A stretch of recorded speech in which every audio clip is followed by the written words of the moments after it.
Inside Texas Football YouTube channel powered by InsideTexas.com. I'm Joe Cook. That's Coach Dub. We're going to have Justin Wells hop on in just a second, finishing a phone call. But we got you talking here about all the latest transfer portal news for Texas as the Longhorns look for O-line home runs, of course, like Jordan Seaton. Make sure you go to that first link in our description. Join Inside Texas for 50% off. You can also scan that QR code there at the top left of your screen to join.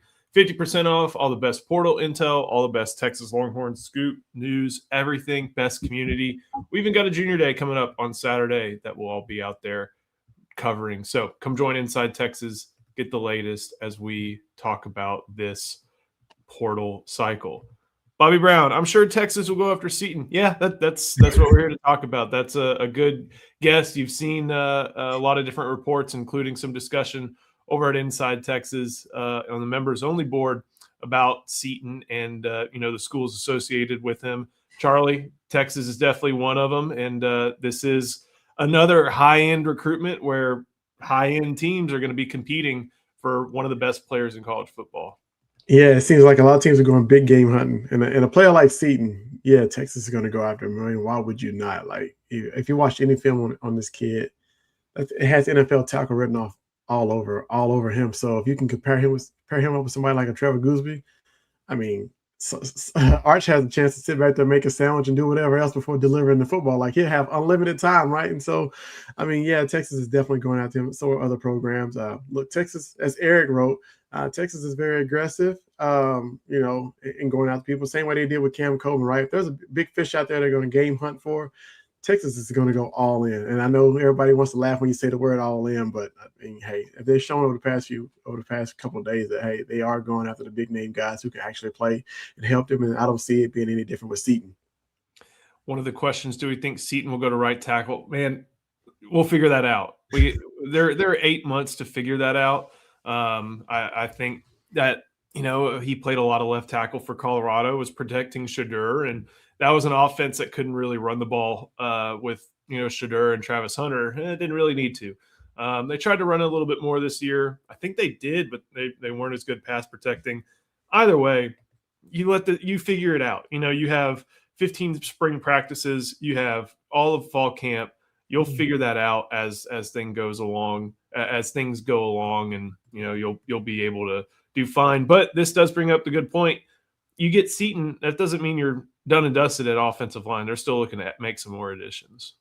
Yeah, definitely. Look, you still got your interior that you have to fix and worry about too, right? You're gonna have some new faces. Well, I know I don't say Connor Robinson coming back, but you still want depth. Like the fact is, like, and I don't have any wood to knock on, but like, you have injuries you have a ton of things that happen, right? Maybe somebody doesn't pan out or whatever the case. You need bodies that can help push the talent in the room, right? You don't want just a guy say, well, here's my starting five. The other guys, you really can't compete.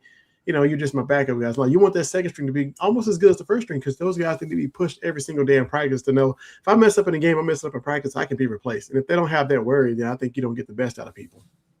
Justin, when talking about Seaton, we had mentioned that Texas is definitely a team that is interested. There's going to be some heavy hitters, but we also said, figure out the positioning later. If you're able to land a premier player like Seaton, you take him, and then you worry about the details at a later date. Yeah, I think Eric really summarized it perfectly this morning when he said they still don't have their top 5 guys. Get your 5, then figure it out later. That's got to be the plan. That's got to be part of that vision. And Jordan Seaton, that's an upgrade. That's a best player available. That's an upgrade on a position of need. And you could say, well, they have 2 offensive tackles in Baker and Gooseby. You need more. Get more. The national champion for the next 10 years is going to be the deepest, healthiest team in college football. It's as simple as that. And so that's the beauty of Seaton. That's the beauty of the opportunity. And let's not forget, Trevor Gooseby, would they move an all SEC left tackle? I don't know. But we know that Gooseby played right tackle. We know he did it really well. And so that versatility, I think, helps out as well. So I anticipate if something comes with that Flood and those guys are going to have those conversations. And listen, if Texas has the opportunity to have OT1 and OT2 off the board for the 2027 NFL draft, buddy, that's the good stuff. See some questions in the chat about asking price. Man, I wouldn't believe any asking price that's out there in public right now. Well, whatever it is, it's probably exaggerated. Yeah, or I just don't think that anything that makes its way to the public sphere is going to be close to what actually is going on. Before we keep going, got to show some love to one of our sponsors. That is Roback, RHOBACK.com. Use that code Texas20. Get all the best gear, not only Texas gear, licensed Longhorn apparel, licensed college apparel, but also some of the best workout gear, polos, joggers, anything you might want. TX20, promo code Roback, 20% off for all new customers. Going through about more on Seaton. I don't think he is officially in quite yet. He did make that announcement. There is a little bit of lag time, I think, from when he goes and says something like that, hit send on his Instagram post to when he goes to Colorado's compliance department. And they actually put him in there. And we are in we are in a dead period. I think that coincides with AFCA. So coaches can all go to wherever it is this year. I think Charlotte meet and then not have to worry about the portal. So that's why you're not seeing any visitors right now. It is a dead period. The other offensive lineman, Justin, that I think both Texas and Indiana are at varying levels in the dark with are Joe Brunner. We know that he went to Indiana. We're still trying to figure out exactly what his Texas visit plans was or will be. Met with Cignetti, did not sign with Indiana, but it is looking a little bit more red than burnt orange as best we can tell. But this is a recruitment where a lot of things are being kept close to the vest. Joe, I think you said it better than I could. At this point, we're kind of in a wait. Like I wrote about it earlier at InsideTexas.com. Come see us. It really is the best time. We're in a wait and see mode with Brunner right now. And I think he understands he's got some leverage and he's trying just to find the best opportunity for him. And if Texas and Indiana are taking swings, you're probably in a good spot. And so that's one that the way this thing flows, guys, like sometimes we're chasing, and all of a sudden it just lands. And we see an avalanche of like a couple guys here or some directions here or some targets there. With Brunner, I think we're just waiting and seeing. You would hope to have a decision before the portal closes. But in essence, you don't necessarily have to. You can only get in and out of the portal at that time. Afterwards, you're still going to have 4,500 players trying to find a new school until August 31st. And so this thing will continue to drag out a little bit. I just hope not too much with Brunner. Yeah. When we think about the portal, sometimes we forget about the guys that are already on campus. Any chance any of the 2025 class O-linemen can help this year? That'd be Nick Brooks, who we saw thrown into the fire, Jackson Christian, who I believe spent a lot of time on scout team at center, and then the Coleman brothers, Devin and Jordan. Do y'all see any immediate help? I see maybe Nick Brooks being in the top group, but not much further than that. Charlie, what are your thoughts? Yeah, I said Nick Brooks is going to be my guy just because he played last year, right? He kind of got thrown into the fire. I'm sure he'll probably come back this offseason swinging. It's like, you know what? I know you guys are bringing people in, but I earned the right to play last year. I'm trying to find my way on the field this year. As far as any other guys, I mean, you never know what the offseason looks like. You never know what's going to take place, how a kid develops, whatever. They may come in the spring, come out on fire, right? But I think with the way the roster is made, the way the whole college football is made up, teams want to return on investment. So if I'm investing a lot in a certain player, that means I'm probably going to play that player over a guy that's making less, unless there's just no way I have to replace him with a younger guy or a guy that's making less, in my opinion. So it's going to be hard for those guys to hit the field, but we never know how things shake out in the offseason. Justin, what are you thinking? Yeah, it's funny. I was talking to a source close to the offensive line earlier today at Texas, and part of the conversation was, Nick Brooks is probably never going to play tackle again. And I said, well, I didn't think he should have been playing tackle in the first place. And they said, yeah, Texas figured that out pretty quick. So, all the crap I took for saying when going and seeing him in high school and saying he was a guard, guess what, gentlemen? He's a guard. Also, he may not be in that – he might need another year of development. It's not physical for him. It's a mental thing for him. It's thinking quickly. If he's at left guard and there's a stem or a sting blitz, and he has to think, he has to react and think, he slows down. Whenever he is out on it, and they're not going to put him on an island. They have learned that lesson long ago. They're not putting him out there. That's not where he belongs. And so I think Nick, who has as much upside as any offensive lineman in that 2025 class, he's going to need another year of development. He's going to need another year. Some of these guys aren't just automatically going to be ready. And Nick was one that was going to need a little bit of time anyway. if they get the guys that they want to get and they get that 5 that they want, I don't expect Nick Brooks to be in that rotation. Now, that's not saying he won't. I'm just saying I think from an ideal standpoint, Nick Brooks needs another year in the oven of cooking, baking, and strengthening conditioning. Yeah, I don't think there's any major question about his physical capability. Oh, he'll hit you. He's aggressive. He wants to hit you, Joe. But I think we just saw that teams, and I think there is a little bit of inflation on a lot of people's opinion of Brandon Baker and a little bit with Gooseby. We saw the good stuff with Gooseby, but a little bit because teams would just be like, let's attack that left guard spot. And That's they would exactly try what they did. as best they could, no matter who was playing there, to go after whoever was at that left guard spot. And it was, the first couple of weeks of SEC play, it was Nick Brooks. And then, Oklahoma, it was a lot of Nick Brooks. I can't remember the breakdown of the Kentucky game, but they were just attacking the interior, and he was the target. And, he had some opportunities, but he wasn't always living up to them. And so it was a little bit tough. Got a few different questions to go through. Jeff Inneman, better option would be for Sark to bring in Sam Pittman as his Neil Brown replacement and let him work with O-line. I think Sam Pittman's retired. Whenever you got a contract that says you have a duty to mitigate, means you got to find work. He took a smaller buyout from Arkansas, so he didn't have to go find work. And I think Sam Pittman's going to be pretty happily retired. This from Jacob Brody. Give me Brunner in the West Virginia guard. I think that is Donovan Haslam. Some people on our message board posted that there was a handful. I only found one, but I might be wrong, of Texas personnel people following him. I didn't find very many. We're running checks on that. Very accomplished left guard. I think he started, Justin, with Scotty Walden at Austin Peay and has worked his way up into the Power 5 ranks as a result. Yeah, he's a guy that we're doing some checks on right now. Not a bad product. I watched probably like 5 minutes of his stuff earlier. Hey, he'll move you.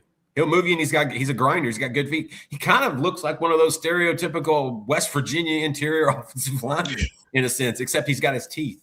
And so, but no, he's a guy that they're going to look under every rock. They're going to find some guys. I love Dylan Sikorsky, and I also don't think he's going to start. I love him as a depth piece. And I think that's kind of where Texas is right now. With Haslam, I think it would be a little bit of the same, maybe a little bit more of an upgrade, but still, you need depth in that offensive line. You need depth at every position possible. And if there's one thing Sark has done this offseason, he's improved the room a little bit in every single spot. He's got to continue to do that at all line. Charlie, this is one surprise Texas hasn't gone after Talek Lockett. There was some reported interest early on, but that visit's never materialized. And usually you can kind of follow the visits with how things work in this scenario. Yeah, he's a guy I was following, kind of looking up and trying to see. I haven't seen him go on many visits to, many teams at all. So it makes me wonder, what was the interest really like coming from Texas State? Did people really dive deep into the film and see, was he a player for them or not? And so, like you said, he had some buzz early on, but just trying to follow his recruitment, it seems like he's almost like, hey, I'm still available type of post on Twitter versus, teams lining up to bring him in on visits. And I know they can't do it now because of the dead period. So it'd be interesting to see where he goes. I know he has some good film. He's a mauler. But I just never know. You never know what's been said in the boardrooms across college football. If he fits on the team, or maybe he's not a power forward guard. You just never know. Wouldn't be that hard for him to adjust from San Marcos to Austin life, but lots of different angles there. And I think I saw something maybe from Chad Simmons about where he might be leaning toward. And it's, you can see in this reporting, wants to set up Texas visit, wants to visit Texas, wants to do this. They all do. If it doesn't happen, then that says a lot as well. So that's something to always track. Before we keep going, got to show some love to Game Time. If you want to go to that national championship game in Miami, it is a hot ticket. The parking is a hot ticket, but you can get it all at Game Time, gametime.co, or, the Game Time app. Use the promo code ON3 and get $20 off your first purchase. Heck, if you just want to go check out all the different prices and options available, go do that on Game Time. Have yourself a little fun to see how crazy the secondary market is. But when you do that, you will see the all-in price, fees, taxes, everything included. You're not going to be surprised at the end. And you'll see whatever 1 or 2 or 4 lucky people heading to that game will be, what their view will look like from their seat with the Game Time app. So two of my favorite features, lots of different features. Go to gametime.co, use the GameTime app, promo code ON3, $20 off your first purchase. Terms do apply, but go to GameTime, the best place to find tickets. Last couple of things to get to. Had a few questions about Andre Kojo. Have we heard any news on him? We've gone over that's a name that's popped up in our Q&A over on Inside Texas today. Thank Homer and Eric. We'll have a video on that. Eric basically said rehab is rehab, and Charlie, I think he made an appearance at the bowl game, kind of doing some skeleton drills. So good progress. And that's a player who I think was competing with Brandon Baker. Yeah. Wasn't going to probably take his spot, but he was pushing him. He was making a push. Right, but you'd like to have him available here for the 2026 season and hope that you can get something from I think he's 18 right about now, maybe even a little bit older, but the long developing prospect. Yeah, definitely. I got a chance to kind of see him just walking around in practice during the Citrus Bowl. When I got a chance to go check it out. So he didn't like he was limping or anything, but I mean, you never know until you get out there and get some full movement. We don't get a full picture of what the rehab looks like behind the scenes, and what drills he's doing, how comfortable he looks moving, on that knee. That's going to be one thing to tell. But once he gets out there and has to actually do some football drills, I think we'll get a true tell of what he may, how his rehab is going.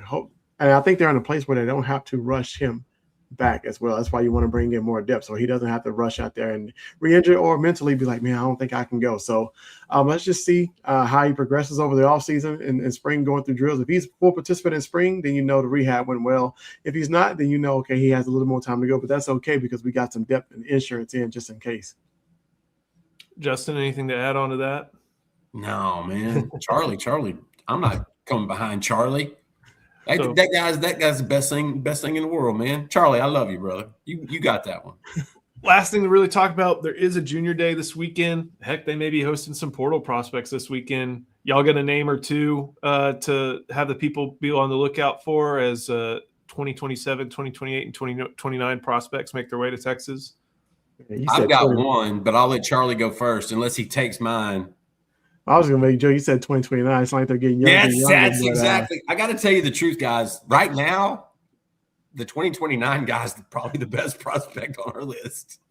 There's a lot of stuff. There's a lot of junior days going on at the same time. So Texas isn't going to have the big names. I think they've had a lot of focus on the portal. We know they have in the last few weeks. That's been more of their focus, and I think getting in guys for junior days. They're also going to have an unofficial. It's not going to be a junior day event next weekend on the 24th, but they're going to have some guys like Easton Royal, 5-star commit, Ishmael Kamara, number 3 interior offensive lineman in 2027. Those guys are coming in for unofficial visits, so it'll be similar. But this list, look, Link Frazier is going to be special. That's the quarterback at Willis. That's the guy that kept throwing it to Texas's new arch nemesis, Batman.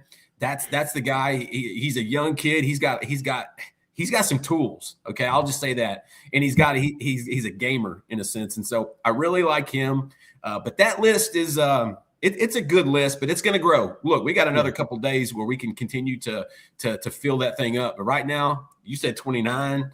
So yes. I'm going with Link. So I'm sorry, Charlie. You're going to have to figure out another one. Well, just because recruiting. No, you're going to go sock. I understand. I am. I'm going to go with Brian. That's fine because he's a take. He is a take, and I think you need him on campus. You need some one-on-one time with this guy because you got some rival schools that's coming at them pretty heavy in A&M and OU. So having Brian Swanson on campus once again, I think does well for Texas, right? You try to lock him up if you can. You get him swaying your direction fully so that the rivals don't have a chance. So, yeah, anytime you get him on campus, I think it's a good thing. Quarterback is going to be interesting over the next few months, guys. Texas has to bring in a portal guy for the backup. Oh, yeah. Texas has to bring in a guy for the class of 2027. And then we've got to kind of get some clarity on what they're looking at 2028 outside of Neiman Lawrence out at IMG Academy. There's not a lot of 28s they're looking at either. I think the quarterback position is going to be interesting and fun development over the next 3 or 4 months. We'll be tracking it over at Inside Texas. Come join us. First link in our description. Get 50% off annual subscriptions. 50% off Inside Texas, On3, and Rivals. All the best portal intel, all the best recruiting insight, full coverage, and you can scan that QR code up there at the top of the screen for more details. That'll get you to the link you need to sign up. We can't wait to see everybody over there. So, Justin, thank you so much. Charlie, thank you. Thank you for watching. See you next time on Portal Intel or Recruiting Intel. You know what it is. We'll see you next time on the Inside Texas Football YouTube channel powered by InsideTexas.com.